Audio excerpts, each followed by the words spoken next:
Rieccoci allora, la domanda è posta attorno al Bino a Murano, però c'era prima ancora per correttezza l'intervento di Domenico Menorello.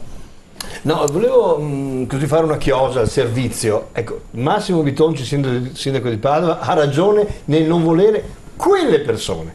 Chi sono quei signori che arrivano là? Chi sono? Io purtroppo ho una pessima esperienza, molti anni fa ho fatto la storia sociale solo a casa e ho passato al setaccio molte di queste strutture. Ho trovato delinquenti ospitati in quelle cose. Ecco, vedi Leonardo, noi scontiamo a volte la gestione dei servizi comunali, fatti purtroppo molto spesso, non voglio fare polemica, ma da certa sinistra, Padova in questo è stata cattiva maestra, in cui in queste strutture di tutto abbiamo trovato. I soldi per le sigarette, è vero che il comune dà i soldi per le sigarette sotto la voce rifugiati politici, guardando bene poi tutti gli scontrini che c'erano, c'era qualcuno, perché qualcuno era amico dei circuiti degli amici e degli amici, e spesso troviamo gente con una fedina penale di pagine e pagine. È chiaro che poi la gente si arrabbia. Noi scontiamo molto questo buonismo, però non è giusto che perché c'è qualcuno che vive una situazione che non si capisce, che allora non accogliamo chi ha veramente bisogno. I bambini lo hanno per natura, perché colpe non ne hanno. Ecco, io questo dico, dobbiamo abituarci a distinguere. E io vorrei capire, fra un mese ci ritroviamo qua, caro direttore, e andiamo di nuovo in quella casa. Quei signori che c'erano qua un mese fa, dove sono? Sono sempre gli stessi? O magari nel frattempo sono andati non si sa dove, o sono in giro a spacciare, perché nessuno poi controlla, nessuno governa che cosa facciano questi. Allora, su questo io credo c'è un lavoro anche duro da fare.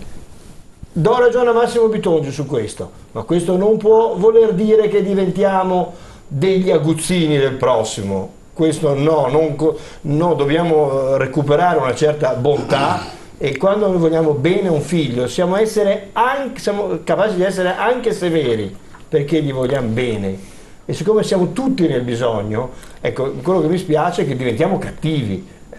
Ermanno, non Ermanno Casa, Ermanno da Modena, poi Veneto. Ermanno da Modena al telefono, sentiamolo, pronto? Pronto? Buonasera, signor Ermanno, chiedo io vorrei dire, dato che visto e vi ascolto e vi seguo sempre, voglio vedere come si può stare un italiano che è stato 30 anni all'estero, ma con contratto. 8 giorni fa ero su a Basilea e sono andato a domandare per un permesso di se posso andare su. Loro mi hanno detto, senta, lei può venire in Svizzera quando vuole, però deve pensare che è ammalato e ha bisogno della cassa mutua, via, perché là è privata, vatti a sentire al consolato.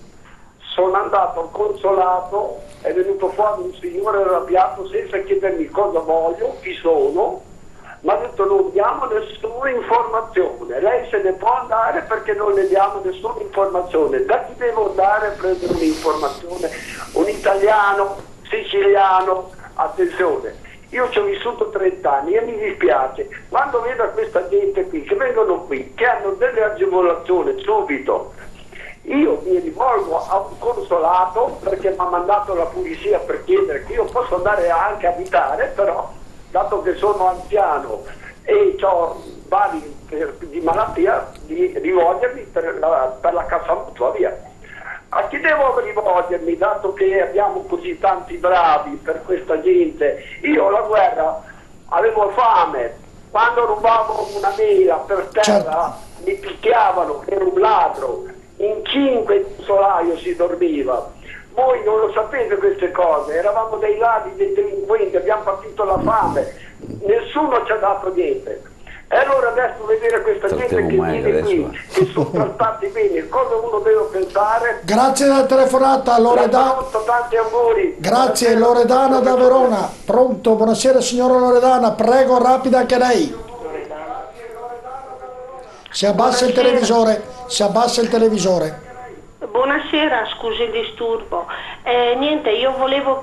Sì, eccolo, lo spengo. Io volevo solo dire ai signori dei sindacati di Padova e Treviso della CISL, lei parla molto bene e le do i miei complimenti, solamente che io preferirei che portasse questi problemi a Renzi soprattutto, e poi che fossero portati soprattutto all'Unione Europea, alla NATO e all'ONU, che sono le persone più importanti che possono risolvere questi problemi, e integrare queste situazioni nel loro paese, come dicevano i comboniani, integrare che le persone proprio nel loro paese, non che vengano qui, ma che rimangano nel loro paese con i nostri aiuti, come diceva il signor Muraro, se non sbaglio.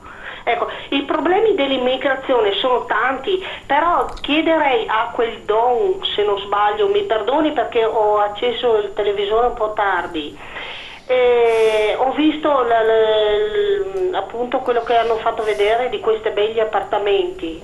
15-20 giorni fa vorrei far presente che è morto un padovano impiccato perché aveva uno sfratto e nessuno gli ha dato una mano. Lì ci sono degli appartamenti vuoti. Quando noi cerchiamo al terzo mondo di aiutare, quando l'aiuto dovremmo darlo al vicino di casa. Grazie signora Loredana da Verona. Eugenio da Treviso, sentiamolo, pronto? Pronto Eugenio da Treviso? Pronto? Prego signor Eugenio, se abbassa il televisore. Sì, pronto? Prego. Prego. Mi fa pena che il ragazzo di colore che è lì, però la volta scorsa ha detto che loro fanno il PIL su questo paese. Io sono un immigrante degli anni 60, sono andato in Australia, e per quanto riguarda l'immigrazione è stato un signore che ha detto prima che in Australia non è come in Italia. Qui in Italia sanno cosa vogliono e ti fanno avanti, ma in Australia quando girano i cittadini pubblici la camionetta dell'ordine, un calcio in culo li portano dentro. Alla mattina dovevano pagare 5 sterline per venire fuori, però se continuavano a fare i delinquenti che non avevano niente da perdere, le trovavano un lavoro e le davano un altro calcio in culo e paese dell'emigrante e li mandavano alla provenienza. Aspetta un attimo. Perché c'è la moglie che li suggerisce naturalmente. Abbiamo capito, grazie della telefonata. Allora ci fermiamo di nuovo. Belmarisa, andiamo a vedere Maurizio Saele, assessore alla sicurezza del comune di Padova, cosa ci dice sui profughi. Un'intervista breve, sentiamolo. Lo Stato ha veramente, credo, grosse difficoltà a gestire senza la partecipazione del Comune, quindi io escludo l'ipotesi che lo Stato decida di individuare una caserma di sua proprietà per fare ricovero per profughi. Nel momento in cui il Comune non dà i servizi, non anticipa tutte quelle che sarebbero le spese e quant'altro per far vivere questa povera gente, mi chiedo chi dovrebbe farlo, il privato, sapendo che poi lo Stato dovrebbe pagare con i tempi che non conosciamo.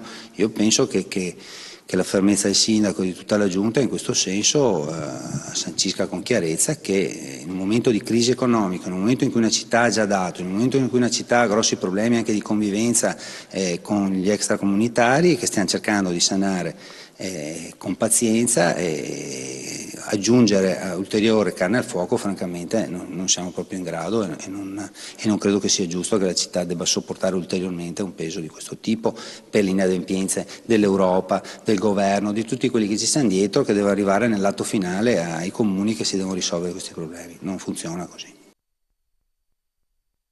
Sì, volevo dire, allora, di fronte a quello che si è fatto vedere prima, la situazione di Casa Colori, teniamo conto che vabbè, stanno bene perché le strutture sono fatte bene, percepiscono questo pocket money perché sono praticamente a disposizione calati dall'alto, hanno la possibilità di chiamare nel loro paese di origine, però teniamo conto, cerchiamo di dare un'informazione chiara, e un'informazione vuol dire che vada a creare tranquillità. Si capisce che la gente non ha più soldi, la gente praticamente sta soffrendo. Però il quando si va... prima Paffer ha detto, voi l'avete già detto la puntata scorsa, venite giù, vengono giù gli immigrati, sapendo benissimo tutta la situazione e sapendo che trovano anche quelle accoglienze lì, perché lo sanno. Ma se andiamo, io cerco, eviterei anche nei discorsi miei di fare il paragone anche con gli altri paesi, Italia, la Germania e la Francia, ma lì hanno più numeri di richiedenti asilo.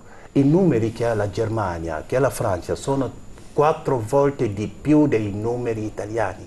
Questa situazione che sta vivendo, ricordiamoci, i soldi che vengono gestiti per la gestione, per praticamente mantenere queste persone, metterle nelle condizioni. Io invece, questi sono soldi dell'Unione Europea intanto, ma io criticherei il sistema che ha fatto in modo che esiste una commissione, questo lo ripeto, una commissione nel Veneto che deve praticamente, che si trova a Verona, che dovrà analizzare passo dopo passo tutta la situazione di questi profughi per darle il diritto al riconoscimento del diritto di asilo. Allora, i tempi sono lunghi perché il personale è ridotto, dicono, ok? Quando vediamo anche tanti soldi, si vedete i soldi praticamente, c'è una tassa sul permesso di soggiorno che gli immigrati, ogni immigrato che va a rinnovare il permesso di soggiorno paga allo Stato, che parte dai 80, 100 e 200 euro. Questi soldi, quando è stata fatta la modifica del testo unico per introdurre questo contributo anche di una tassa sulla cittadinanza, questi soldi dovevano servire a gestire queste situazioni, incrementare, perché alla prefettura, se vedete il problema della prefettura, la questura, ci sono a Padova, nella provincia, 9 persone che hanno contratti precari, che vengono rinnovati ogni 6 mesi. Quando i soldi che versano gli immigrati nelle casse dello Stato potevano servire a stabilizzare la situazione di queste persone. Perché lavorano...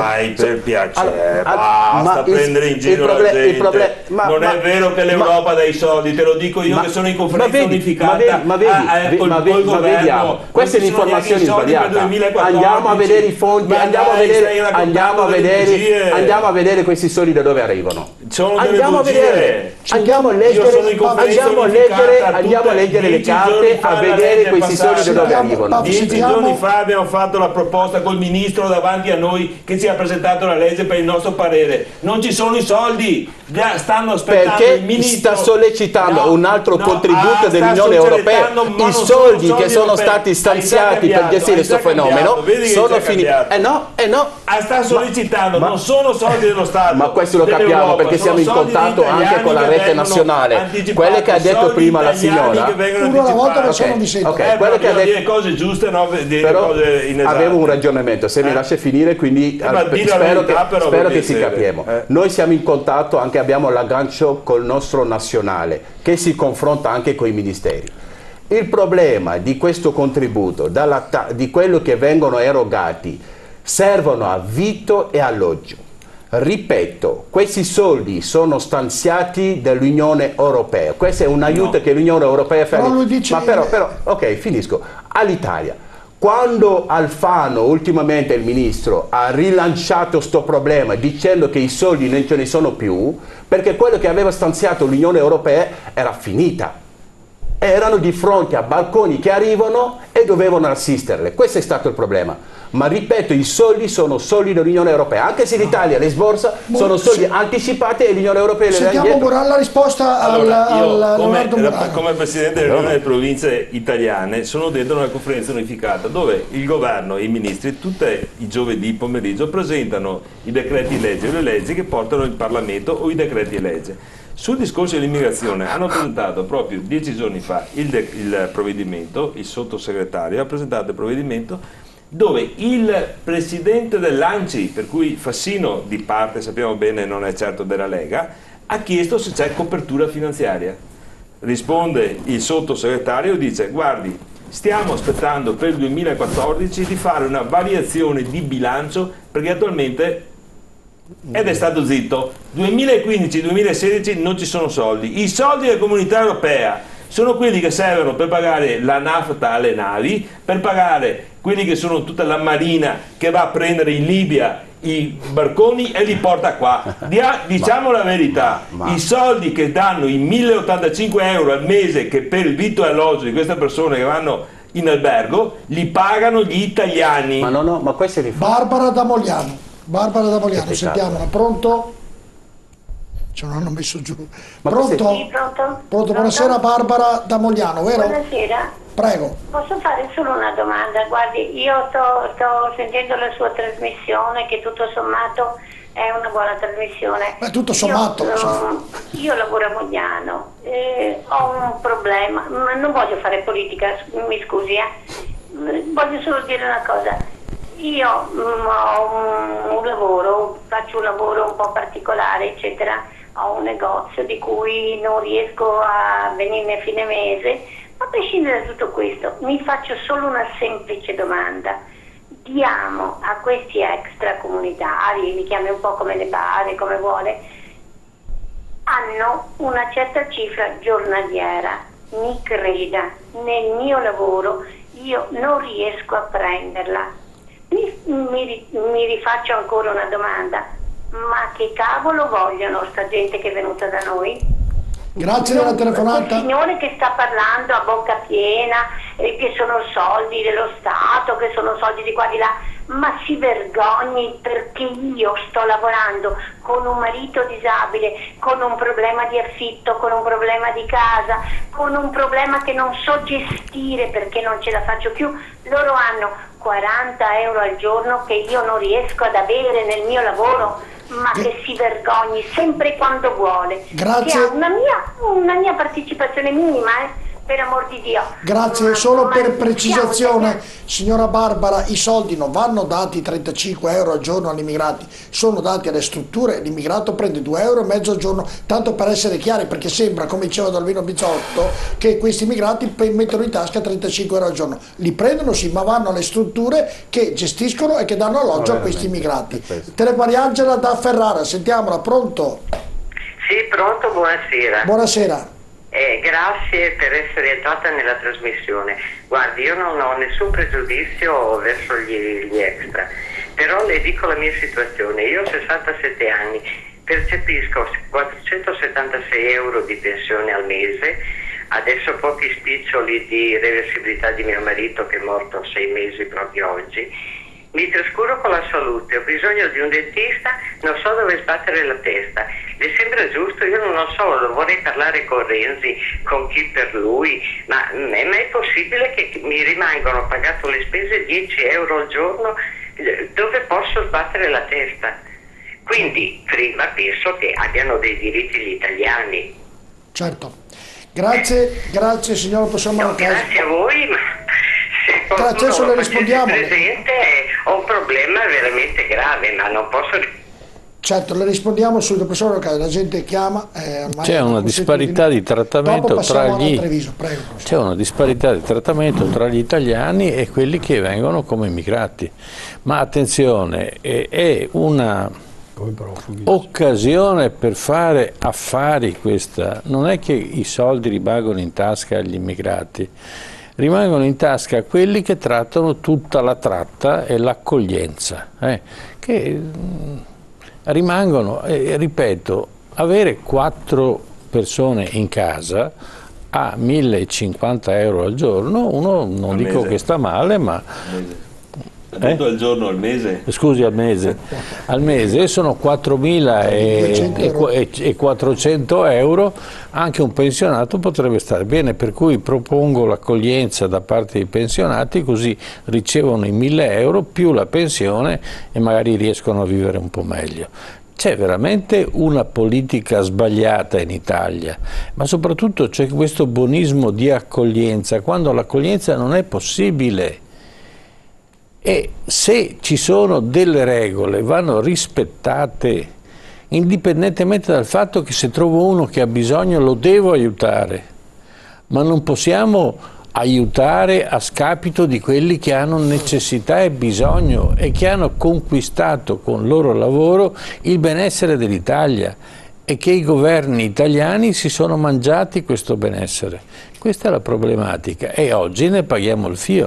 La risposta che danno i nostri telespettatori non sono inventate, non è razzismo, è sdegno, è malessere, è una situazione che non è sostenibile solo perché non hanno potere di ottenere qualcosa, salvo che telefonare qui e esprimere il loro dissenso. C'è Anna, eccola qui subito, tante donne che vi stanno ascoltando, che telefonano, è molto arrabbiata anche loro. Sentiamo, Anna, pronto? Buonasera signora Anna, da dove? Buonasera. Da dove chiama signora Anna? Dalla provincia di Treviso. Prego. E mi vergogno di essere italiana, perché vorrei sbarcare anch'io con i barconi, perché sarei più aiutata. Abbiamo una pensione in due, io non prendo una pensione, la prende solo mio marito, 880 euro al mese, ne paghiamo 500 di affitto e quei signori che arrivano, che non sappiamo da dove vengono, hanno tutto il benessere e noi italiani parlano di mettere la gente sulle caserme e tutti quei conventi che sono chiusi, perché la Chiesa non apre i conventi e non se li accolgono loro a casa loro? Io sono una cristiana, certo. Ma ama il prossimo tuo come te stesso e il Signore ha detto devi fare prima per la famiglia e quello che hai in più è per il prossimo. Quando ha fatto gli stati, secondo quanti abitanti c'erano, il Signore sapeva che ognuno doveva rimanere a casa sua. Certo, grazie signora. Tutti i buonisti è poco che vive, padre. Sì. No signora, la frase del Vangelo non dice superfluo, dice quello che sta quello che è sopra la tavola. Gesù pone il problema di volersi bene come una famiglia, e una famiglia si divide tutto quello che sta sopra la tavola, ma non è superfluo. Già dirlo ai politici. Grazie signora telefonata, andiamo l'ultima, Fausto, non so da dove, è pronto signor Fausto? Adesso, Fausto da dove?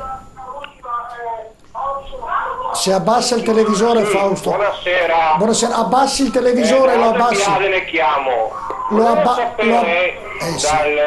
Abbassi il televisore. Fausto, abbassi il televisore. Lo stavo guardando per televisione, ha ragione. Lo sto abbassato, l'ho abbassato. Bene. Fermo. Volevo sapere se dal ministro Muraro, che lui ha molto ragione. Visto che noi siamo tutti fratelli, no? E visto che abbiamo immigrati di destra e sinistra, ma visto che siamo qua nel Veneto, noi veneti ci stiamo arrampicando sui muri non con le unghie, ma ormai con le dita rovinate per non avere lavoro. Noi tiriamo dentro la gente coi barconi destra e sinistra. Perché non li mandiamo nel Vaticano, che c'è la piazza grande là, piazza San Pietro, ci mettono su un tendone e li mantengono con i quattro preti, i quattro preti, i quattro vescovi che ci sono là, il Papa, e li mantengono loro. Va bene, grazie signor Fausto, grazie che della sua telefonata, sono tutti arrabbiati. Sono tutti arrabbiati, noi questa sera non abbiamo parlato di un grosso problema, problema sanitario, che nessuno vuole affrontare. Ci prendiamo, siccome siamo quasi in conclusione di trasmissione, che è volata davvero perché è interessante, ci sono ancora molte telefonate, ovviamente non riusciremo a passarle, però andiamo a gustarci questo filmato dall'Unicef che spero faccia insegnare qualcosa soprattutto ai grandi. Andiamo ad ascoltarlo.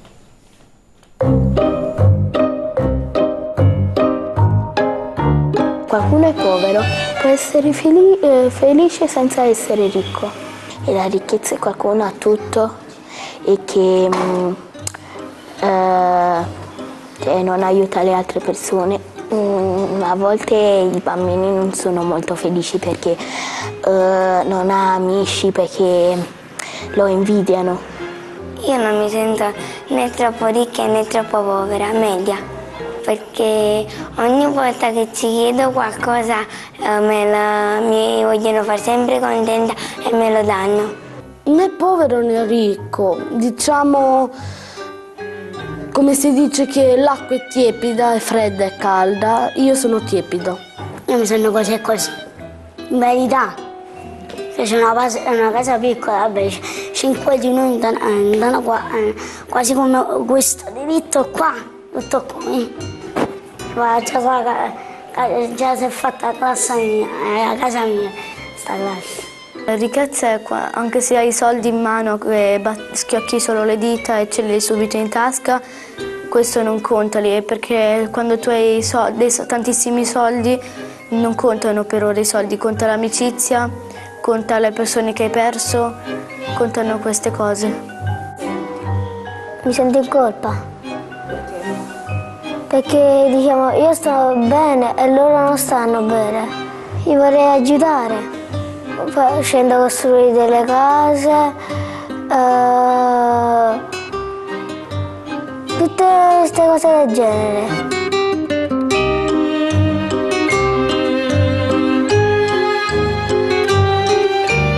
Vorrei essere uno scienziato. Io la pasticcera. E diventare maestra. Un'avvocata. Voglio diventare dottore. Di avere un castello tutto mio. Essere un pompiere. Un veterinario e un viaggiatore. Da grande che avrò tanti soldi. Stilista, dottoressa e giocare a calcio. Essere un cantante. E viaggiare in America. Avere una bella casa e una bella famiglia. Come diceva lo slogan finale Menorello, però al di là dei lavori che vorrebbero fare si vede che erano naturali, che magari l'uomo pensasse come pensano, poi crescono anche loro purtroppo. Sì, mi pare una bella conclusione, abbiamo parlato di bambini, questa sera reimpariamo dei bambini e la loro semplicità e la loro apertura di cuore forse è quello che serve più di tutto. A tutti. A tutti. Muraro, quando vedi nelle tratte che portano quei bambini dall'inizio del filmato, per quanto finto fosse della Rai, io non lo so, però succede realmente, e poi in queste immagini finali, insomma, qualcosa c'è di diverso. No, ma sicuramente se guardiamo l'aspetto, ma non solo i bambini, io penso anche a quelle donne, quelle persone che vengono qua con quei barconi, non devi guardare la persona in se stessa, la persona in se stessa se si potesse aiutare va aiutata e vanno aiutate, però è il sistema che non riusciamo ad aiutare queste persone, non risolviamo il problema con questa politica di portare tutti qua, perché non siamo in grado. Dicevo prima, il problema sanitario, c'è il sindaco Marini di Roma che ha avuto un incontro proprio ieri con Marino, con il Ministero, perché è una situazione drammatica a Roma, il numero di extracomunitari che ci sono ai bordi della città, dove ci sono proprio delle ghettizzazioni, vivono e dormono allo stato brado, ci sono problemi tubercolosi, è aumentato in maniera impensabile, ci sono stati anche dei morti per questo problema, anche in provincia di Treviso.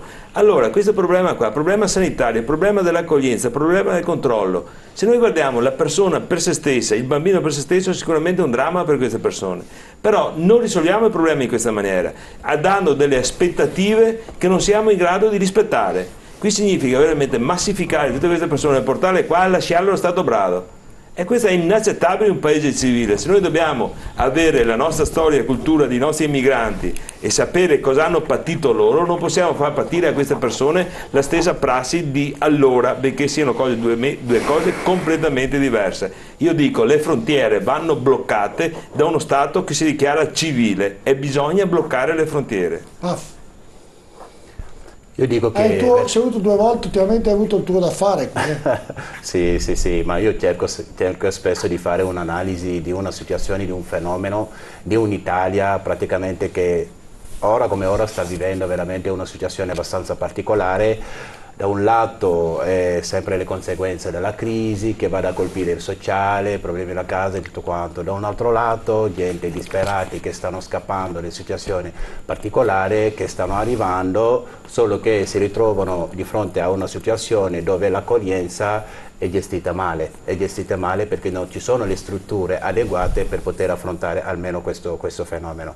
Però sì, mi riferisco all'ultimo filmato, questi dei bambini, questi sono il futuro praticamente dell'Italia. Del mondo, ma però anche dell'Italia, perché l'Italia sta vivendo un cambiamento epocale. Allora, i bambini, l'Italia ormai sta diventando, dire multiculturale, multietnico, questa ormai è una parola superata. I bambini che crescono qui sul territorio italiano, che si frequentano, sono tutti uguali, non hanno problemi, crescono, sono italiani, diventano italiani a tutti gli effetti, votano, cominciano a diventare. Io faccio solo un richiamo, un appello agli italiani che sono di fronte a una situazione che capiamo benissimo anche noi in primis come sindacato, perché i casi di ammortizzatori, di cassa integrazione li andiamo a affrontare noi ogni giorno nelle aziende. Però di fronte a una situazione di difficoltà dobbiamo evitare di scaricare la colpa sugli altri e cercare assieme, perché quando andiamo noi a gestire le casse integrazione lo gestiamo sia per gli lavoratori italiani ma anche per i lavoratori stranieri, per tutto, per un insieme di forza che sono sicuro se mettono praticamente tutte le cose in sinergia riusciamo almeno ad affrontare la situazione in tutta tranquillità. Ma però voglio dire solo che gli italiani si preparano, per favore, psicologicamente, moralmente ad affrontare questo cambiamento che sta avvenendo, perché è inevitabile. I bambini crescono, cominceranno a candidarsi. In Senegal ci sono i sindacati? Sì, sono anche lì. Ci sarà sempre una parte che combatterà questa integrazione. Esatto. Don Albino Bizzotto, siamo in conclusione della puntata. È stata una puntata, mi ha fatto piacere che sia intervenuto perché è stata una puntata molto interessante e anche molto sentita dai nostri telespettatori. Ma io credo che nessuno di noi porti nessuno.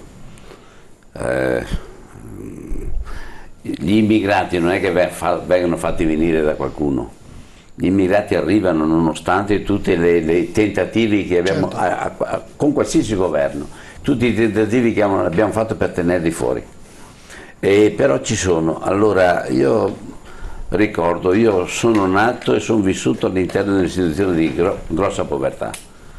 Devo dire che due concetti morali per me fondamentali oggi. Il primo, che nessuno è meno figlio di un altro, e riguardo a questo allora non possiamo separare noi e gli altri, siamo dentro la stessa storia.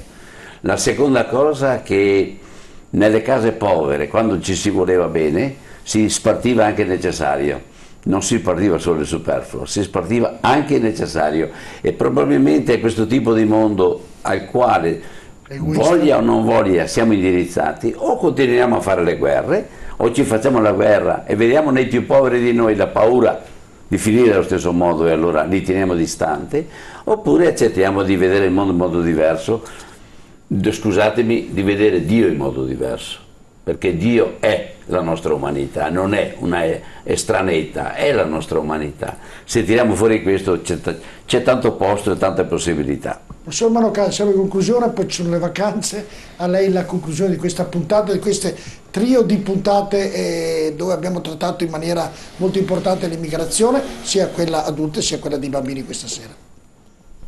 Ma è difficile dare una conclusione, perché non c'è conclusione. Tra un giorno, un mese, un anno le cose saranno sempre così e forse si complicheranno ulteriormente. Quello che dice Don Bizzotti è giusto, cioè bisogna cercare dentro di noi prima di tutto e poi allora riusciamo a capire che cos'è il fenomeno. È difficile per la gente, e lo dicevano anche i bambini, se non ci sono anche quel detto cinese, se non hai i soldi non c'è fantasia, non c'è futuro. Guardi il presente e non riesci a immaginare il futuro. E questo è il dramma di molti milioni di cittadini italiani. E allora non possiamo pretendere da loro la generosità di quello che non hanno. Allora l'accoglienza, io non credo che gli italiani siano razzisti, però va cambiato il sistema politico italiano e la gestione della politica. Perché ci sono troppi ricchi, il 5% degli italiani hanno più denaro di tutti gli altri e c'è qualcosa che non funziona. Siamo un paese quasi sudamericano, diciamo, come tipo di economia, e questo non va bene perché crea contrasto e crea quello che stiamo vivendo in questo momento. La seconda cosa da tenere presente è che in questo momento noi usiamo dei sistemi razzisti per difenderci, è istintivo questo che avvenga, però questo può portare un domani ad essere a nostra volta razziati da quelli che noi abbiamo creato, abbiamo dato attività razziste nei loro confronti. E questo bisogna, ma non possiamo chiedere al singolo cittadino che non ha i mezzi per risolvere il problema. I cittadini che chiamano rispecchiano la realtà, sono quelli a cui abbiamo delegato la politica, che non risolvono i problemi e pensano soltanto ed esclusivamente ai loro problemi. Io spero che ci sia una nuova generazione che avanzi nella politica italiana, che affronti seriamente e con giudizio questo momento politico che è estremamente difficile. Bene professore, noi andiamo in ferie, ci ritroveremo ai primi di settembre, giusto? Certamente. Bene, allora io ringrazio, è stata davvero una bella puntata, mi auguro, sicuramente lo è stato anche per i nostri telespettatori, per merito anche di Leonardo Muraro, grazie, è stato grazie, a Domenico Menorello, grazie a Albino Bizzotto, so che voleva rimanere mezzo di più, però noi alle 23:30 chiudiamo.